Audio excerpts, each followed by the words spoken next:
예배분과 인사 나누시겠습니다. 사랑하고 축복합니다. 사랑하고 축복합니다. 2년 전에 유아 세례를 받았던 저희 딸이 입교를 할 나이가 되었습니다. 그런데 저에게 하는 말이 자기는 입교를 안 받아도 될 것 같다라고 저에게 이야기를 합니다. 그래서 제가 처음에는 걱정을 했습니다. 왜 입교를 안 받으려고 하는 걸까? 신앙에 문제가 생긴 건 아닐까? 아버지의 마음으로 걱정이 되기 시작했습니다. 아니면 사춘기라서 살짝 반항심이 생기기 시작한 걸까? 다양한 이유들이 제 안에서 막 떠오르기 시작을 했습니다. 그래서 제가 딸을 불러서 앉혀놓고 이야기를 하기 시작을 했습니다. 아니, 네가 어떻게 그럴 수가 있어? 신앙생활이 장난이야? 이제 용돈 없어. 나이가 되었으면 당연히 세례받고 입교를 받아야지. 무슨 세례를 안 받아?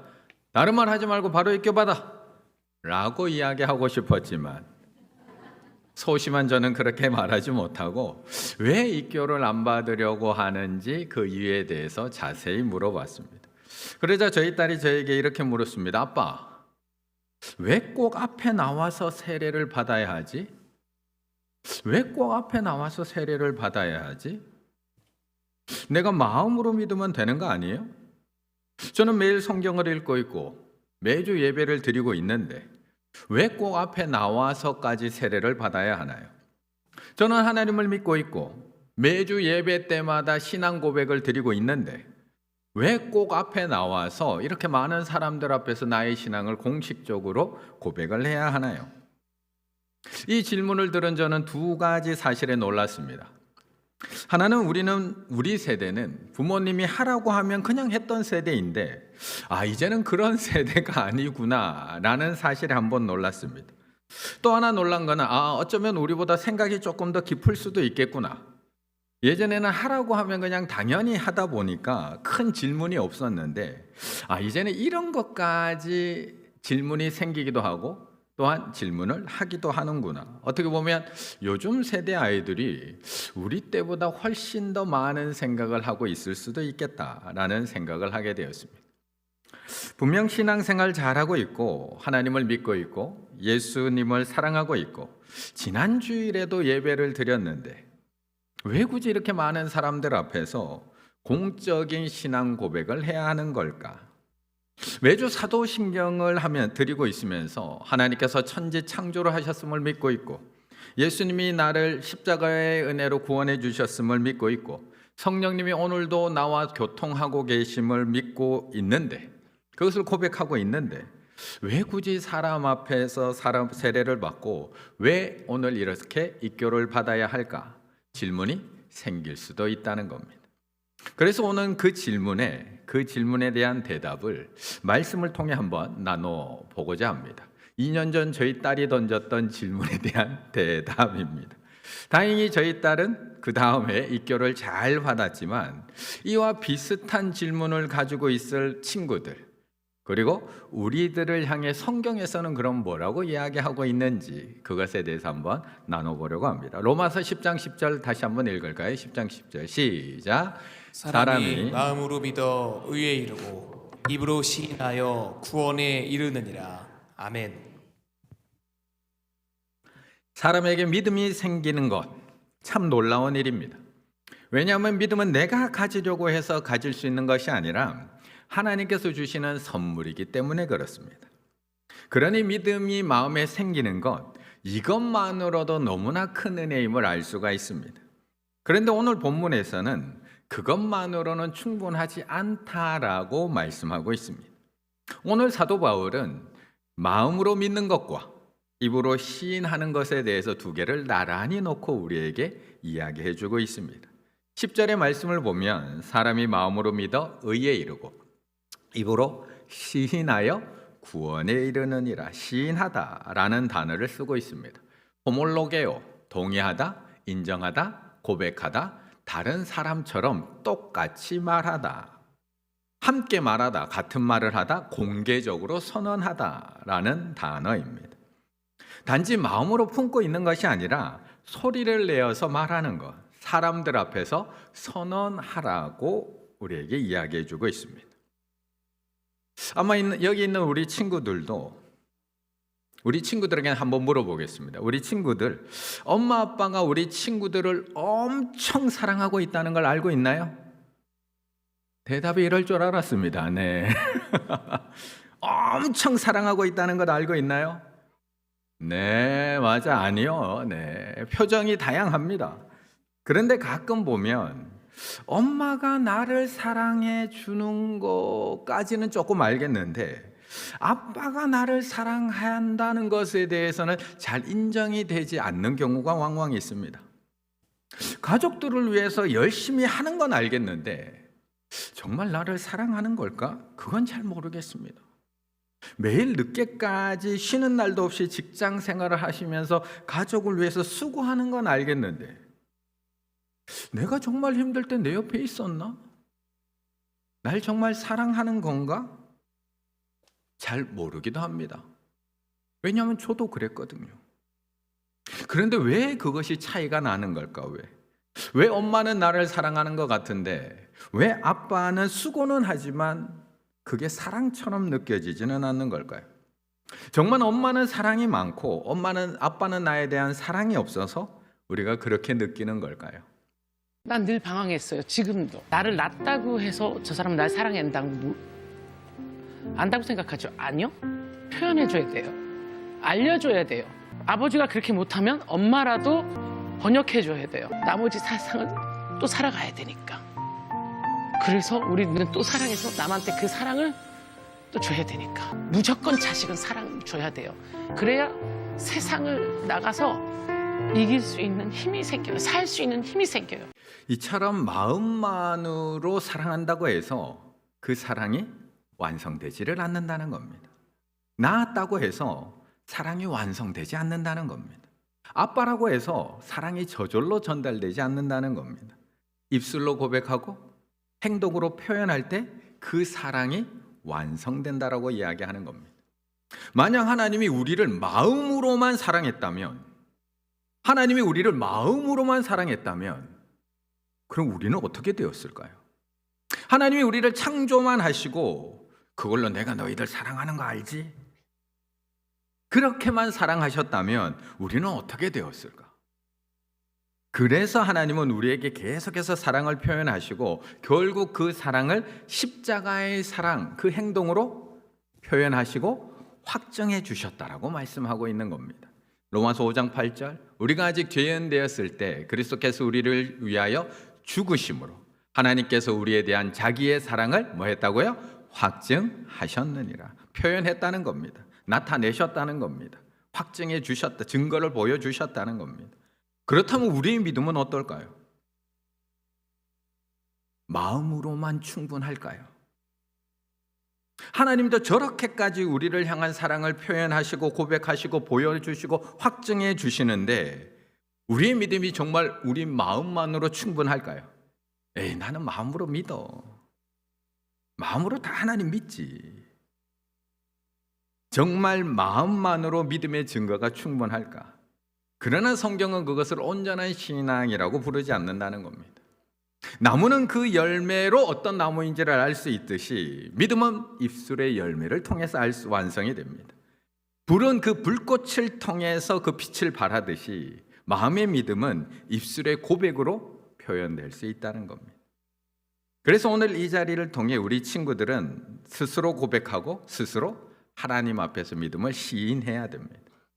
유아 세례 때에는 스스로 고백할 수 없는 아기였기 때문에 부모님의 입술을 대신해서 고백했지만 이제는 스스로 그 마음에 믿고 있는 그 믿음을 입술로 고백해야 하는 겁니다. 아동 세례를 받는 우리 친구들도 마찬가지입니다. 이제는 충분히 마음에 있는 그 믿음을 입술로 고백할 수 있는 나이가 되었기 때문에 이 아동 세례 예식을 통해서 입술로 고백하는 시간을 가지게 됩니다. 그런데 우리가 이렇게 많은 사람들 앞에서 우리의 믿음을 고백하고 시인할 때 예수님께서는 우리에게 너무나 중요한 약속을 한 가지 해주십니다. 마태복음 10장 32절의 말씀 같이 읽습니다. 누구든지 사람 앞에서 나를 시인하면 나도 하늘에 계신 내 아버지 앞에서 그를 시인할 것이요. 아멘. 그렇다면 우리가 조금은 부끄럽지만 이렇게 앞에 나와서 하나님과 사람들 앞에서 우리의 믿음을 입으로 고백하고 시인하면 그럼 어떤 결과가 우리에게 주어질까? 방금 읽었던 이 마태복음 10장에서는 두 개의 대조를 우리에게 보여주고 있습니다. 바로 예수님에 대한 시인과 부인에 대한 대조를 보여줍니다.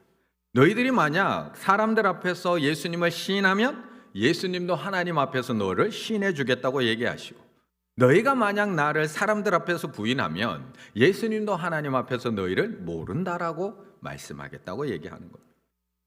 물론 마태복음 10장의 상황은 앞에 있던 로마서 5장의 상황과는 전혀 다른 그런 특수한 상황입니다. 예수님께서 제자들을 세상 가운데 복음을 전하기 위해서 파송을 하시면서 해주신 말씀입니다.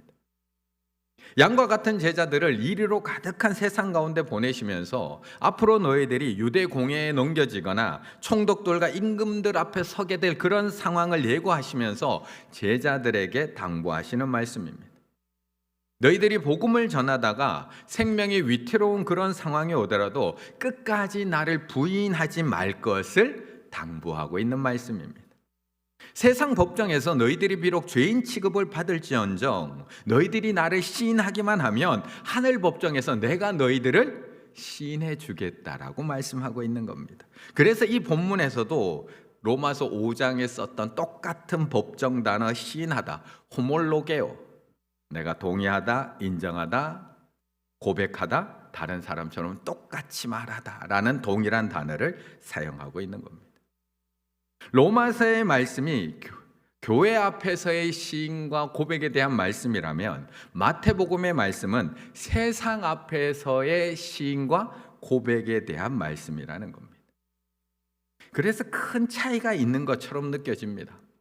전혀 다른 상황에서 너희들이 고백하고 시인하라는 것을 이야기하고 있기 때문에 그렇습니다. 그런데 가만히 한번 생각해 보면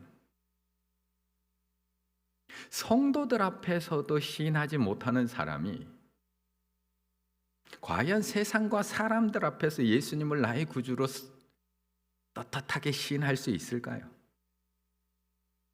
정말 교회 앞에서도 자신의 신앙을 떳떳하게 고백하지 못하는 우리가 학교 친구들 앞에서, 안 믿는 가족들 앞에서, 직장 동료들 앞에서, 교회를 싫어하는 그 사람들 앞에서 정말 예수님을 나의 구주로 고백하고 시인할 수 있을까요? 여기서도 못하는데. 오늘 아댕 세례를 받고 이 청소년 입고를 받는 친구들이 앞으로 살아갈 세상은 예수님을 시인하기 하고 훨씬 더 어려운 세상을 살아갈 겁니다. 초등학교 복음화율 10% 미만, 중고등학생 복음화율 5% 미만, 청년 대학생 복음화율 3% 미만인 시대를 살아가고 있는 우리 친구들, 이 친구들이 친구들 속에서, 세상 속에서 예수님을 나의 구주로 고백하며 살아가기가 점점 더 부담스러워질 겁니다. 그래서 이 시간이 더 중요한 시간입니다. 예수님을 나의 구주로 스스로 고백하기를 시작하는 시간입니다. 나와 똑같은 고백을 한 그 수많은 성도들 앞에서 나의 믿음을 고백하고 이제 나는 세상 속에서도 이 믿음을 고백하며 살아가겠다고 하나님과 성도들 앞에서 약속하는 시간이기 때문에 이 시간이 너무나 중요하다는 겁니다. 그래서 우리 친구들은 오늘 이 시간을 꼭 기억했으면 좋겠습니다. 사람들 앞에서 내가 예수님을 시인할 때 예수님이 하나님 아버지 앞에서 나를 시인해 주신다. 이보다 더 든든한 약속이 어디 있을까요? 이보다 더 든든한 약속. 그런데 이 고백은 아무나 할 수 있는 게 아닙니다. 사람들 앞에서 예수님을 나의 구주로 고백하고 시인하는 것, 이 믿음의 고백과 행동은 누구나 할 수 있는 게 아닙니다. 아무나 할 수 있는 것 같죠? 그렇지 않다는 겁니다. 마태복음 16장 17절의 말씀 같이 읽습니다. 시작. 예수께서 대답하여 이르시되 바요나 시몬아 내가 복이 있도다. 이를 내게 알게 하니는 혈육이 아니요 하늘에 계신 내 아버지시니라. 아멘. 앞에서 쭉 말씀을 나눈 것처럼 나의 믿음을 사람들 앞에서 입으로 고백하고 시인하는 것 너무나 중요한 신앙의 고백입니다. 그런데 우리가 여기서 놓치지 말아야 할 중요한 사실 하나는 이 일은 아무나 할 수 있는 일이 아니라는 겁니다. 우리는 뭐 누구나 할 수 있지, 아무나 할 수 있지라고 얘기하지만 누구나 마음 먹는다고 할 수 있는 일이 아니라고 이야기하고 있는 겁니다. 마태복음 16장에서 베드로가 예수님의 질문에 대해서 놀라운 대답을 합니다. 신앙의 고백을 합니다. 예수님께서는 그 고백 위에다가 나의 교회를 세우시겠다고까지 약속하실 정도로 멋진 신앙의 고백을 합니다. 주는 그리스도시요 살아계신 하나님의 아들이시니다. 오늘 세례를 받는 친구들, 오늘 입교를 받는 친구들이 하나님 앞에 드려야 될 동일한 고백을 합니다. 그런데 이 고백을 들은 예수님께서 그 베드로에게 이렇게 말씀해 주시는 겁니다. 예수께서 대답하여 이르시되 바요나 시몬아 내가 복이 있도다. 이를 내게 알게 한 이는 혈육 아니야. 너희 부모님이 가르쳐 주셔서 하는 거 아니야. 교회 선생님이 가르쳐 주셔서 하는 거 아니야. 목사님 설교 듣고 너희들이 그 고백하는 거 아니야. 그 고백을 할 수 있게 하신 분은 하늘에 계신 너희 아버지가 그렇게 하신 거야 라고 이야기해 주고 있는 겁니다. 그래서 아무나 할 수 있는 게 아닙니다. 교회는 내가 방금 고백한 그 신비한 고백, 주는 그리스도시요 살아계신 하나님의 아들이라고 고백하는 그 고백의 공동체입니다. 우리는. 하지만 더 중요한 것은, 이 고백보다 더 중요한 것은 내 혈육에서, 내 인간적인 지식에서 이 고백이 나오는 것이 아니라 하나님께서 이 고백을 주신 것임을 인정하는 공동체라는 겁니다. 바로 이것이 이 본문의 말씀입니다. 교회는 출발 자체가 사람의 주도성이 아니라 하나님의 주도성을 강조함으로 시작이 되었습니다. 그래서 기독교 역사적으로 이렇게 정의합니다. 부름받은 하나님의 백성들의 모임. 내가 나온 게 아니고요. 하나님께서 불러서, 선택해서 불러서 나온 부름받은 하나님의 백성들의 모임. 이것이 전통적인 교회의 정의라면 여기에서 전제는 무엇이냐? 누가 그 백성을 불렀는가? 누가 이 친구들을 불렀는가? 누가 이 청소년들을 불렀는가? 누가 주도하였는가? 하나님이 불러주신 것 아닌가? 하나님의 주권, 하나님의 주도하심이 그 전제 조건이라는 겁니다. 우리는 내가 마음으로 믿어서 내가 입술로 고백하고 내가 예수 그리스도를 주로 시인하는 것 같습니다. 그래서 굳이 앞에 나가서 세례받지 않아도 될 것 같습니다. 내 개인적인 신앙인데 굳이 사람들 앞에서 공적으로 신앙 고백할 수 없어도 안 해도 될 것만 같습니다. 하지만 이 신앙 고백은 내가 하고 싶어서 할 수 있는 게 아니라는 겁니다. 하나님이 먼저 우리 친구들의 마음을 여셨습니다. 하나님이 먼저 저들의 귀를 열어주셨습니다. 그리고 복음을 듣게 하셨습니다. 눈을 열어 복음을 보게 하셨습니다. 복음을 깨닫게 하셨습니다. 나의 입술을 열어서 예수님을 나의 구주로 고백하게 하신 줄로 믿습니다. 그렇다면 지금 이 자리도 내가 선택해서 나온 자리가 아닙니다. 부르심을 받았기 때문에 그것을 인정하고 고백하러 나온 자리입니다. 교회 에클레시아, 부름받은 하나님의 백성들의 모임, 여기 나온 모든 분들은 다 그렇게 해서 여기 나온 분들이라는 겁니다.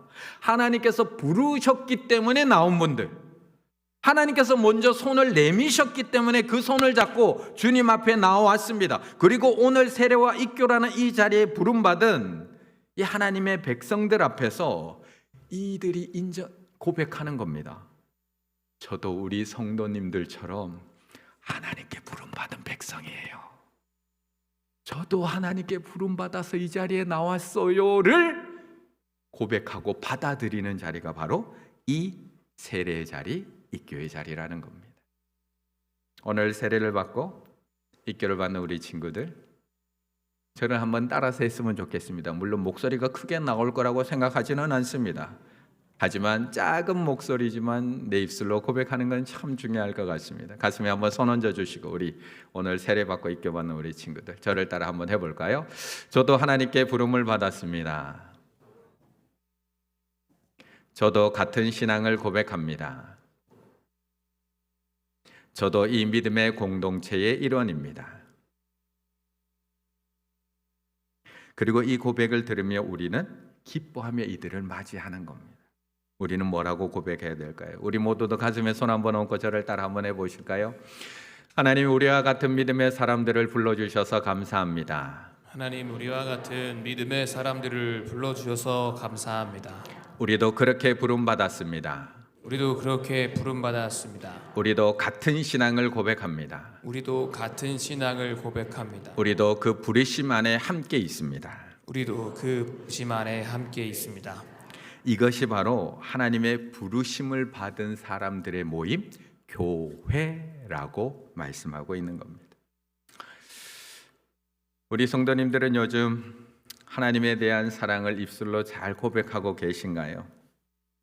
세상 속에서 예수 그리스도를 나의 구주로 정말 자신 있게 잘 시인하고 계신가요? 우리가 이 세례와 입교 예식에 함께 참여하는 이유는 단순히 아이들 축하해 주러 오는 게 아닙니다. 오늘 이 세례와 입교를 통해서 내 믿음과 내 신앙을 점검하는 시간입니다. 그래서 함께 참여하는 겁니다. 그냥 아동 세례 입교 받는 아이다 축하해가 아니라 부름받은 나는 여전히 주님을 향한 믿음의 고백, 신앙의 고백을 정말 담대히 하고 있는지, 정말 교회 앞에서 사람들 앞에서뿐만 아니라 이 세상 속에서도 정말 예수 그리스도를 나의 구주로 온전히 시인하고 고백하며 살아가고 있는지, 아이들의 세례를 보면서 이 아이들을 맞이하면서 나의 신앙을 점검하는 시간입니다. 그래서 오늘 하나님 앞에 부름받은 이 세례자들과 입교자들과 함께 하나님에 대한 사랑, 하나님에 대한 믿음을 다시 한번 공개적으로 고백하며 다시 한번 시인하실 수 있는 우리 충일의 모든 가족들 다 되시기를 간절히 바라겠습니다.